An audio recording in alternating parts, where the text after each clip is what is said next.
आज जहां दिल्ली निरंतर विकास की ओर अग्रसर है, निरंतर दिल्ली में जो विकास के आयाम स्थापित हो रहे हैं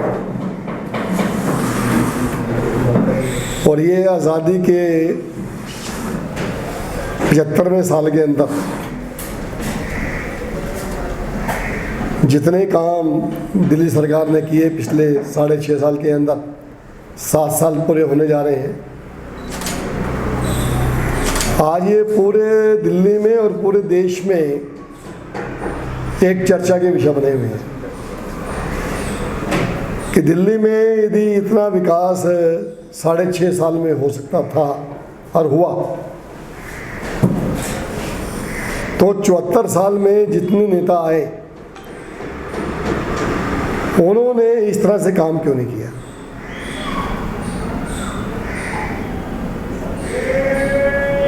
तो आज हर जगह एक ही बात है, आप चाहे भारत के किसी भी राज्य में चले जाएं, हर जगह आज दिल्ली के विकास के चर्चे हैं। चाहे पानी हो, बिजली हो, स्कूल हो, हॉस्पिटल हो, बस यात्रा हो, पेंशन हो और प्रतिदिन नए नए सरकारी कामों का रिकॉर्ड। उसी निरंतरता का देखते हुए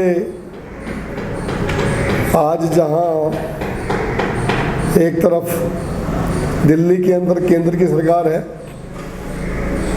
और एक तरफ भाजपा की एमसीडी सरकार है। भाजपा की एमसीडी सरकार जो निरंतर भ्रष्टाचार से लिप्त है और ऐसे ऐसे उन्होंने रिकॉर्ड कायम कर दिया भ्रष्टाचार के, जो आए दिन उनके रिकॉर्ड खुलते हैं जिसमें कार्रवाई नहीं होती। चाहे वो हाउस टैक्स घोटाला हो, चाहे वो होर्डिंग घोटाला हो, चाहे हर घोटाला एक ऊंचाइयों पर है और उसके बावजूद भी उनके जूं नहीं देख रही। आज जहां पूरे देश के अंदर डेंगू के केस बढ़ रहे हैं,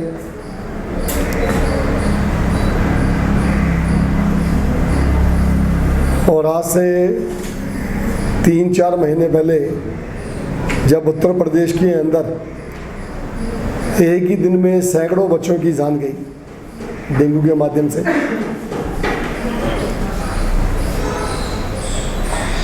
वहीं पर डेंगू की रोकथाम की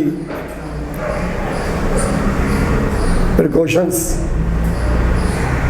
एमसीडी के माध्यम से पूरी दिल्ली के अंदर होती है और हर साल अप्रैल के महीने में उस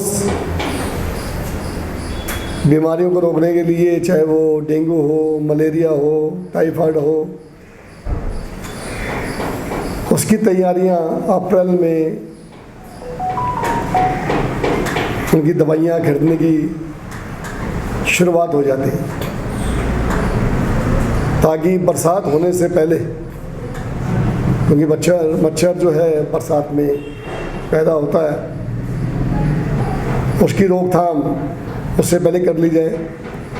घर घर में कीटनाशक दवाइयाँ छिड़की जाएं, जनता को जागरूक किया जाए, घरों में पानी इकट्ठा ना होने दें, खुले में जो भी टायर हैं, टूटे हुए बर्तन हैं, उनके अंदर जनता को जागरूक करना और उसके अंदर दवाई डालना। ये पूरा का पूरा काम भाजपा शासित एमसीडी का है और उन्होंने इसके ऊपर कोई कार्रवाई नहीं की और उन्होंने पूरी दिल्ली की जनता को और इनके जीवन के साथ खिलवाड़ के लिए छोड़ दिया गया।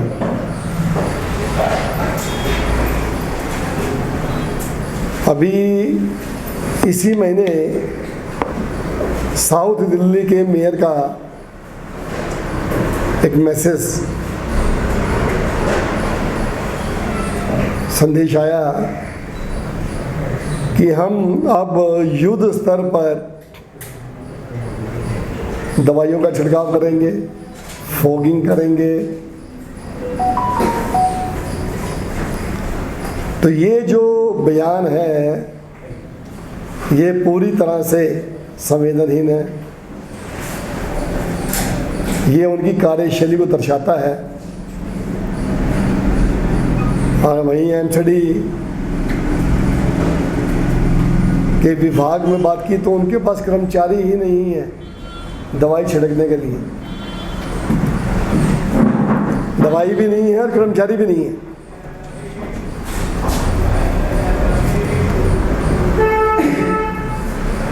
ये एक बहुत ही निंदनीय कार्य है, जनता के जीवन से खेलना। जहाँ हमारी सरकार आने से पहले 2014-15 में दिल्ली में करीब 16,000 केस आए थे और उस समय हमारे मुख्यमंत्री ने एक आह्वान किया था दिल्ली के परिवारों से, दिल्ली की जनता से, 10 हफ्ते 10 बजे 10 मिनट। और दिल्ली की जनता ने अपने प्यारे, अपने ईमानदार मुख्यमंत्री की बात को बढ़ चढ़कर सहयोग किया और उसी का नतीजा था कि पिछले सालों में डेंगू के केस बहुत कम आए। पिछले साल भी 1000 केस के आसपास थे, लेकिन अभी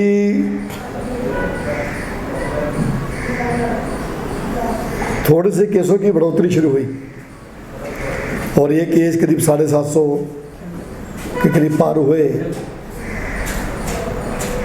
हमने फॉगिंग अगस्त में शुरू की थी, लेकिन जब ये हमने देखा कि एमसीडी इसके अंदर कोई कार्य नहीं कर रही है तो हमने मुख्यमंत्री के निर्देश पर पिछले 15 दिन से हमने फॉगिंग का कार्रवाई अपने क्षेत्रों में शुरू कर दी है ताकि जनता को राहत मिले और जो ये चीज़ें डेंगू की बढ़ रही समस्या है इसको राहत मिले। लेकिन जिनकी जिम्मेदारी थी वो अपनी जिम्मेदारी से भागते हुए नजर। यदि इनसे एमसीडी नहीं संभल रही है तो आम आदमी को दे दो भाई। अब तो आम आदमी, पूरी दिल्ली की जनता सक्षम हो चुकी है और आम आदमी ने ही पूरा राज संभाल रखा है अब तो यदि आपसे नहीं संभलता है तो दे दो। तो जहाँ डेंगू है वहाँ फॉगिंग तो पूरी तरह से भाजपा की एमसीडी घुटनों पर आ चुकी है, भ्रष्टाचार का अड्डा बन चुकी है। उनके नेता आए दिन हवा की बातें करते हैं, अनर्गल बातें करते हैं, बेसलेस बातें करते हैं। तो कम से कम भी जो दिल्ली की सरकार, आम आदमी की सरकार जो काम कर रही है, कम से कम भी उनका अनुसरण कर लें। आज उनके हॉस्पिटल, एमसीडी के हॉस्पिटल, जहाँ डॉक्टरों को तनख्वाह नहीं मिल रही, उनको कर्मचारियों को तनख्वाह नहीं मिल रही, उनके अधिकारियों को तनख्वाह नहीं मिल रही। एमसीडी के हॉस्पिटल पूरे आश्चर्य कर रहे हैं। और पिछली बार तो अभी महीने पहले तो ये भी खबर थी कि ये अपने हॉस्पिटल्स को भी लीज पे दे रहे हैं, लेकिन आम आदमी की बात उठी तो उन्होंने उसके ऊपर अभी अंकुश लगाया है। तो इनका पूरा का पूरा स्ट्रक्चर जनता को लूटने के लिए लगा हुआ है। आज आए दिन भ्रष्टाचार खुल रहे हैं, चाहे वो टूल टैक्स का हो, ग्रीन टैक्स का हो, रोड टैक्स का हो,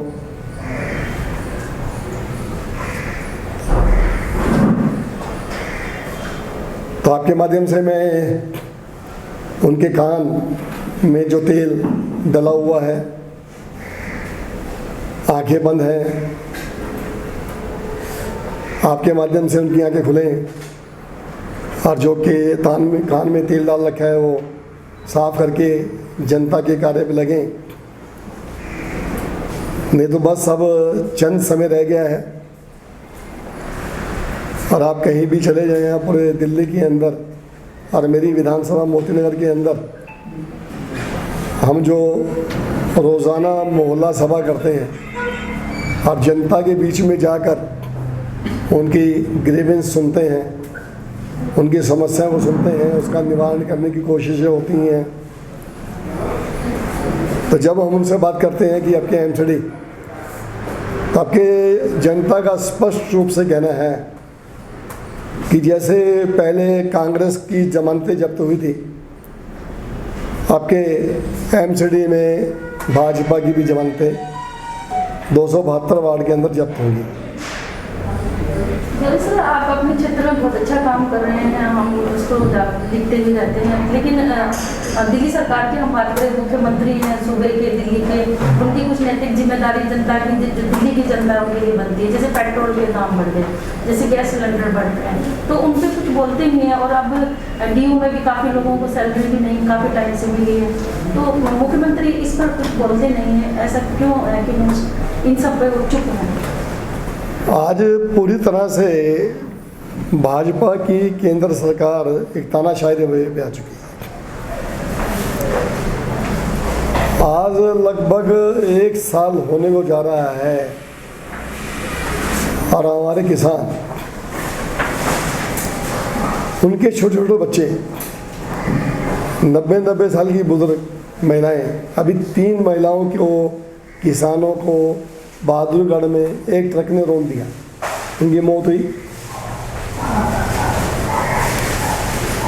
650 से ज़्यादा किसान शहीद हो चुके हैं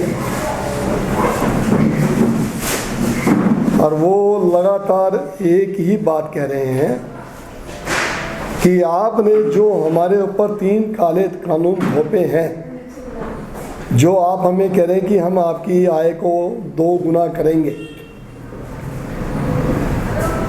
लेकिन किसान समझ गया कि ये 2 गुना नहीं, ये किसानों को मजदूर से भी बदतर कर देंगे। ये जो 3 कानून हैं, इन कानून के अंदर आप कानून की डेप्थ में चले जाएं, ये किसान को मजदूर से बदतर कर देंगे।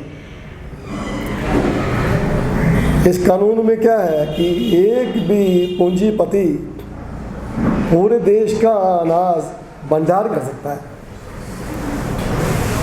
यदि कोई पूंजीपति इसको भंडार करेगा, महंगाई बढ़ेगी, आम जनता पिसेगी।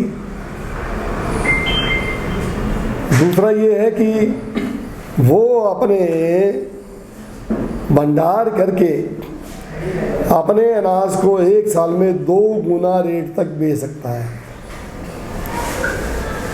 1 साल में 2 गुना, अगले साल में फिर 2 गुना, तो ये प्रक्रिया बढ़ती जाएगी। तो आने वाले समय के अंदर ही गेहूँ, चावल, दालें, अभी जहाँ 25 रुपये किलो गेहूँ मिलता है, ये आने वाले समय में 100, 150, 200 रुपये किलो मिलेगा। अभी भी आप चले जाएं माल के अंदर, मैं अभी एक देख रहा था गेहूँ 75 रुपये की 500 ग्राम, 150 रुपये किलो अभी भी गेहूँ बिक रहा है माल के अंदर।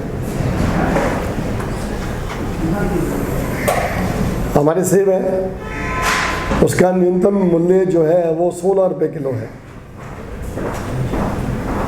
और आप देख लें बाज़ार के अंदर 200 रुपये किलो आपको सेब मिल रहा है, उसके ऊपर भी कहीं ना कहीं अंकुश है। तो यदि ये किसान जो आज बैठा है बॉर्डर पे और 1 साल हो गया है, 650 किसान मर चुके हैं, किसान नेता गुहार लगा रहे हैं कि हमारी आवाज़ को सुना जाए और ये 3 काले कानून को वापस ले लिया जाए। वहीं केंद्र की गूंगी भरी सरकार सुनती नहीं है। 11 मीटिंगें हो चुकी हैं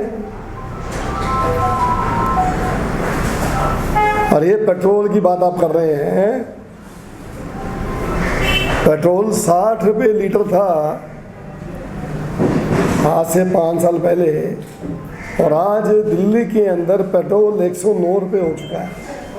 108 रुपये 99 पैसे, 109 रुपये पेट्रोल हो चुका है। कई जगह पर तो ये 119 रुपये किलो, 119 रुपये लीटर भी पहुंच चुका है।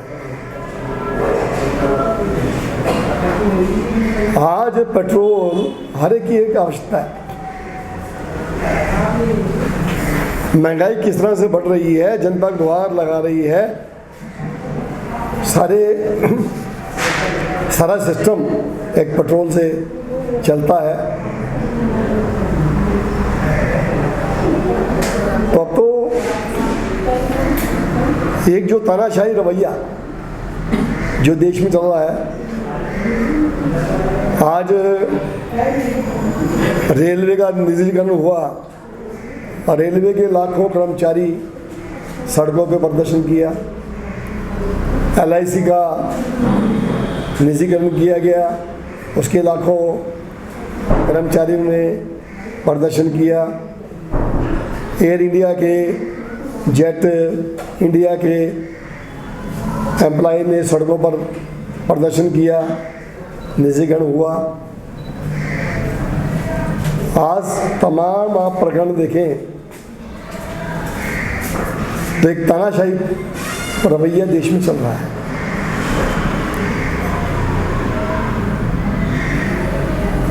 वही बात है कि आंख पे पट्टी बांधकर दृष्टराज की भांति कान में तेल डालकर जनता की आवाज़ को नहीं सुन